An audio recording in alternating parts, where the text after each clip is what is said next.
Fala galera do GV, tudo bem com vocês? Aqui quem fala é o Gustavo, professor de História, e hoje nós teremos uma aula sobre o mundo árabe muçulmano e os reinos africanos.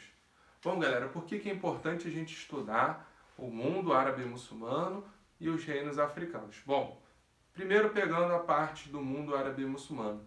Essa é uma região que até hoje, a região árabe, é uma região extremamente disputada por questões, econômicas, questões de diferenças culturais e interesses de países que estão fora daquela região. Além disso, quando nós falamos, da questão do muçulmano, está ligada à questão também do islamismo. E o islamismo é uma religião extremamente importante para a gente entender o mundo, já que, juntamente com o cristianismo, o islamismo é uma das religiões com mais adeptos do mundo. Então é necessário a gente entender o islamismo, já que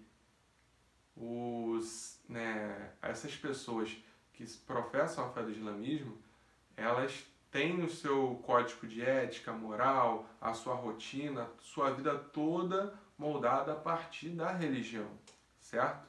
E dentro disso a gente não pode visualizar essas pessoas, como vilões, e nem somente outras pessoas de outras religiões como mocinhos, já que dentro do islamismo tem alas radicais, mas também tem alas moderadas que não tem nada a ver com aquela questão dos homens-bomba, dos atentados terroristas. Bom, sobre o islamismo, ele vai se desenvolver na região ali da Península Arábica por volta ali do século VII depois de Cristo, através dos ensinamentos de um homem chamado Maomé. O Maomé, ele era um comerciante muito famoso naquela região e após ele ter uma revelação do anjo Gabriel, ele vai começar a pregar conceitos, preceitos de uma religião que depois vai ser nomeada como islamismo. Essa religião venerava um deus chamado Alá. Esse mesmo deus, Alá, inclusive, ele vai pegar pontos de semelhança, em relação a outras religiões que já existiam até então, o cristianismo e o judaísmo. Dentro disso, nós podemos até dizer que o islamismo é parente do cristianismo e do judaísmo. Obviamente existe toda uma cisão, uma disputa entre essas religiões, mas elas têm pontos em comum. E um ponto em comum entre elas é o monoteísmo. Esse mesmo monoteísmo não era muito comum ali na região onde o Maomé circulava. E a partir dos seus ensinamentos ele vai conseguir, rapidamente aumentar o número de seguidores e adeptos para uma religião monoteísta, coisa que não existia. Existiam basicamente religiões politeístas. A partir disso, o Maomé também ele vai unificar pessoas que pensavam e agiam de um modo diferente. Através dessa fé, através dessa religião, a gente vai perceber que eles vão conseguir, de certa forma, alinhar muito bem a questão da religião com a política. Então, a lógica do islamismo, muitas das vezes, ela vai ter uma lógica de poder, de expansão. Dentro disso, nós temos também a importância de entender que o livro sagrado dos muçulmanos é o Alcorão. Lá é o livro onde o Maomé colocou todos os ensinamentos dentro das questões ali da religião. Então, após todos esses feitos de Maomé, ele já era uma figura de muita influência e poder. E essa figura de influência e poder, em algum momento, vai falecer. E após a morte de Maomé, vai haver toda uma disputa por quem vai assumir o lugar de liderança da fé e do povo muçulmano. Bom, dentro disso, vão surgir duas linhas nas primeiras disputas por cargos de liderança.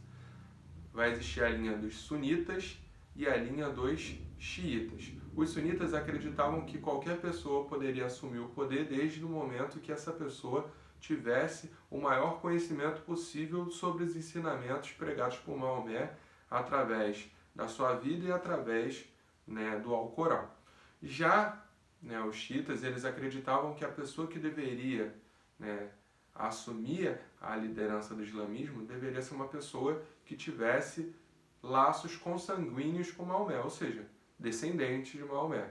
No primeiro momento, quem assume o islamismo é o sogro de Maomé, mas pouco a pouco, né, qualquer influência dos xiitas vai perder, né, de certa forma, força, porque ao longo das próximas lideranças, após a morte de Maomé, nós vamos ter a ascensão dos sunitas, e com os sunitas vão crescer, né, a questão ali dos califados, ou seja, repartições de poder dentro da religião muçulmana. E dentro do Alcorão existe, né, um preceito de você sempre expandir e levar a fé para as pessoas que não são adeptas da religião. E muitos desses califas, os chefes dos califados, eles interpretavam como argumento para dominação de novas áreas. Então, ao longo dos séculos 8, 9 e 10, o islamismo vai, né, expandir, né, os muçulmanos vão expandir o seu poder para vastas regiões que vão pegar o norte da África inteiro, assim como também um pedaço da Península Ibérica, né, que no caso seria, né, Portugal e Espanha mais à frente. Bom, dentro disso existia uma divisão entre o norte da África e a África subsaariana, que fica mais embaixo, no caso, na parte esquerda do mapa do continente africano, ou seja, pegando ali, né, a região do litoral do continente africano até mais ou menos a parte, né, da metade ali do continente africano na vertical. Bom, dentro disso, vocês acompanhem aí no mapa. O que dividia os povos que foram dominados pelos muçulmanos e os reinos da África subsaariana era justamente um deserto, o chamado deserto do Saara. Então, né, existia essa divisão, então os muçulmanos, os califados, não conseguiram penetrar com força nesses reinos. E os reinos que se desenvolveram naquela região ali da África subsaariana são reinos que vão ter bastante força em posição militar. Dentro deles nós podemos citar, né, o reino de Gana e o reino de Mali. No caso, o reino de Mali, dentro desses dois, é o que tem mais destaque nessa questão militar. Eles conseguiram construir verdadeiros exércitos através, né, justamente, né, das suas grandes minas de ouro. Então, o reino de Mali tinha grandes minas de ouro que eram verdadeiras riquezas aos olhos das pessoas que passavam por aquela região. Bom, dentro disso, o reino de Mali, né, ele vai ter ali seu apogeu por volta do século XII, século XIII, e ele vai conhecer o seu declínio justamente a partir do momento que, através, né, do limite com o deserto do Saara, vai haver uma mistura entre os reis, né, do reino de Mali com os muçulmanos. E aos poucos vai haver uma islamização desses reis até que a cultura, né, e toda a sociedade, né, do reino de Mali ela vai, né, ser dissolvida pelas características muçulmanas, perdendo, né, de certa forma a característica original do reino de Mali.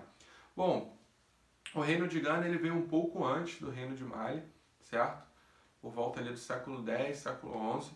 E a questão que é interessante do reino de Gana é que os reis eles se baseavam em cima das relações pessoais e religiosas. Ele conseguia, né, ter uma grande base de influência que não era, que era limitada justamente pelas pessoas que ele dominava. Não era pela questão de dominação do território, mas da dominação das pessoas, certo? Então é muito interessante essa questão do reino de Gana.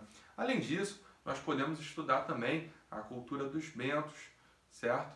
Assim como dos iorubás. Essas culturas elas também têm, né, de certa forma, essa questão ali, né, da força militar, da batalha, e existiam sempre disputas entre, né, pessoas, né, relacionadas a essas culturas. Legal também de salientar é que dentro desses reinos africanos existia também outras formas de pensar no repasse de poder de uma pessoa para outra. No caso, dentro das linhas dos reinos europeus, era, né, uma linhagem a partir do patriarcalismo.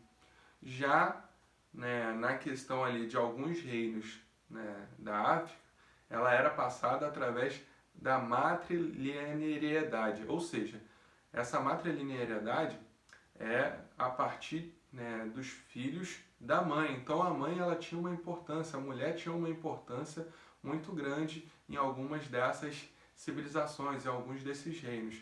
Tá aí algo a ser estudado, algo legal da gente passar, né, a respeito desses grandes reinos africanos. Bom, além, né, dos reinos, né, que eu citei, né, do reino de Mali, o reino de Gana, é legal a gente destacar também o Manicongo e o Nigola. No caso, esses reinos eles surgem ali por volta do século XIV, XV, mas eles vão ter um probleminha. É justamente no período do século XV que os portugueses e depois outros europeus vão estar penetrando na costa africana e dominando diretamente ou indiretamente esses reinos. Bom, galera, espero que vocês tenham entendido. Qualquer coisa, é só tirar dúvidas comigo através do e-mail e continuem, né, buscando os estudos através do roteiro de estudos passados a vocês. Valeu, galera. Forte abraço.